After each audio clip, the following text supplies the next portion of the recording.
The atmosphere envelops me. I'm staring at the vastness of space, stars scattered and appearing within arm's reach, glowing with a brilliance I've never seen before. There's a nebula, swirling with colours I can barely comprehend, fiery oranges blending into deep violets and electric blues, forming cosmic clouds that pulse like a living heartbeat. A profound sense of calm washes over me, a serenity I've never known. Then, a soft, cold touch pulls me back to reality. Fingers, delicate yet icy, intertwine with my right hand, sending a shiver up my spine.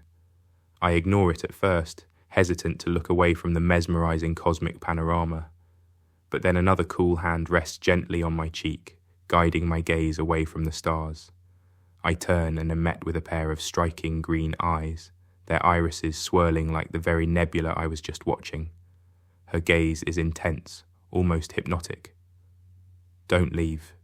You don't have to leave," she whispers, her voice soft, yet laced with a hint of desperation. Her words freeze me in place. I suddenly realize I have no idea where I am, who I am, or why this woman is beside me. Before I can speak, a voice shatters the stillness. "My queen, we are approaching orbit." I turn to see two guards standing by, their faces expressionless beneath metallic silver helmets. They're dressed in strange armor, gleaming silver plates over their torsos and limbs, boots that appear to be made of some pliable, rubber-like material. They wait in silence, unarmed, yet imposing. The woman squeezes my hand briefly, then releases me. "Don't move," she commands softly. "I need to go to the bridge." She leaves the room, the door sliding shut with a faint hiss, leaving me alone in silence. I sit there for a moment, digesting her words, amidst this surreal setting. Then, a disconcerting curiosity takes over my person. I approach the door and try to open it. My fingers find a small seam, and with sufficient effort, I could pry it open enough to slip outside. Outside in the corridor, everything is well lit, though I can't see any obvious light sources. The technology appears to make the walls themselves glow, radiating a chill, antiseptic light and casting no shadows. I head down the hall and dynamic images dance across the walls, portraits of the woman, queen, imperious and commanding, mesmerizing, an aspect of power that draws and horrifies me all at once. I also see a great viewer screen ahead of me, filling one wall with its image of a busy hangar. Thousands upon thousands of soldiers stand at attention, garbed in various shades of armor, their uniforms mirroring the guards. The woman stands on a raised platform as her voice echoes through the hangar to address the soldiers. "We shall triumph and extend our influence across the stars," she says, cold yet full of vigor. A chill runs down my spine as I realize the weight of her words. Her eyes pan across the sea of faces and behind the mask of the screen for one brief, horrible second. They lock with mine. A malignant, knowing smile curves her lips. Instinctively, I take a backward step. Panic sets in. I manage to collide directly into a cluster of passing guards. "Sir, you should not be out here. Now come with us," one says firmly, his visor reflecting my anxious expression. I become angry, but what can I do? I abandon any thoughts of resistance and allow them to walk me back to the room, helpless. Back in the room, I drop myself onto a sleek, minimal chair, sliding my face into my hands. Questions pop into my head, one after another. Who am I? How did I get here? What does she want from me? The door slides open with its characteristic whoosh. She enters, her face inscrutable. "I told you not to leave," she says softly, a hint of disappointment in her tone. "We could have been happy." I look up and meet her gaze. "Where are we?" I ask, desperation sneaking into my voice. "Who are you?" She moves closer, the soft fabric of her attire gliding in silence. "You will now continue to lead our science combat program," she says, her hand reaching to cup my chin gently. "This is the choice you made, with me."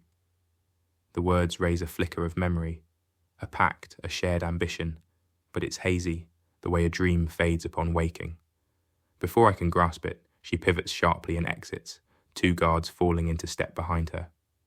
Moments later, 2 men in stark white uniforms, different from the guards, enter the room. Their clothing is sterile, military-like, but devoid of any armor. They wordlessly escort me through another series of corridors until we reach a large, sterile room that feels like a laboratory. The air is cooler here, filled with the sterile scent of antiseptic and ozone. Rows of towering capsules line the room, each one housing a figure suspended in luminescent fluid. To my left, I see grotesque amalgamations of metal and flesh, failed attempts at integrating robotics with human physiology. To my right, reptilian humanoids with scaled skin and sharp features float in stasis, neither alive nor dead. I shudder, feeling a deep sense of unease. Suddenly, a shout echoes from across the lab. Sir, what are your orders?" A group of people, heads shaven and dressed in minimal clothing, stand before me awaiting instructions. Their eyes are blank, almost robotic. I don't remember who they are or why they're calling me sir. But something inside me snaps into place. I feel a pull towards a central console. Muscle memory takes over, my hands navigating the display without understanding the symbols, fingers moving on instinct alone. A sense of frustration builds.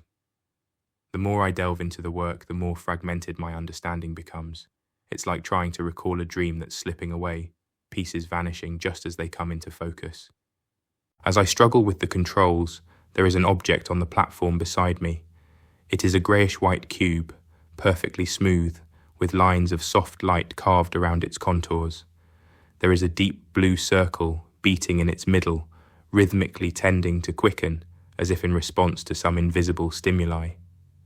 A hologram suddenly projects upward from the cube, forming a sentient construct, portrayed by a faceless humanoid figure, a silhouette of pure white light. I feel an intense pull, as if this entity is more than just a projection.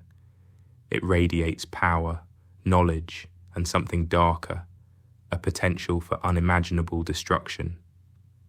Realization hits me like a punch. This entity could change the course of history. It harnesses energy from a micro-quantum black hole, stabilized by a field of negative energy. I realize that this device, this entity, cannot fall into the wrong hands. Determination replaces confusion. I disconnect the device from its interface, the hologram flickering before stabilizing within the cube. Cradling it carefully, I make my way to the door. To my surprise, it opens effortlessly, as if the ship itself acknowledges the urgency of my mission. I hurry down the corridor heading towards the hangar. Red warning lights start flashing. An authoritative voice echoes through the ship. "Attention all personnel, the ship is now on lockdown." Bursting into the hangar bay, chaos unfolds before me. The vast space, once orderly and regimented, is now a battlefield. Exotic ships with sleek alien designs breach the bay doors, their hulls reflecting the fiery glow of battle. Armored reptilian beings emerge, their scales glinting under the harsh lights. They wield weapons, emitting bolts of energy, engaging the ship's soldiers who struggle to mount a defense. The air is thick with smoke, the scent of kerosene, and the cries of the wounded. A massive explosion rocks the hangar, a ball of fire consuming a section to my right. Shielding my face, I'm thrown against the corridor wall, the impact jarring, but adrenaline keeps me moving. As the flames subside, a colossal figure emerges from the inferno, a quadrupedal creature unlike anything I've seen. Its body is armored with interlocking metallic plates, each one etched with intricate patterns that glow faintly. The creature's head is adorned with a helm that covers most of its face, except for a single, enormous eye at the center. Its mouth splits into 4 segments, each lined with razor-sharp teeth, opening to release a deafening scream that reverberates through the hangar. Soldiers scatter, some covering their ears, others firing futilely at the beast. The creature charges, its movements surprisingly agile for its size, swatting aside obstacles and personnel alike. Our eyes meet. Its singular gaze fixates on me, and a chilling awareness passes between us. It knows what I carry,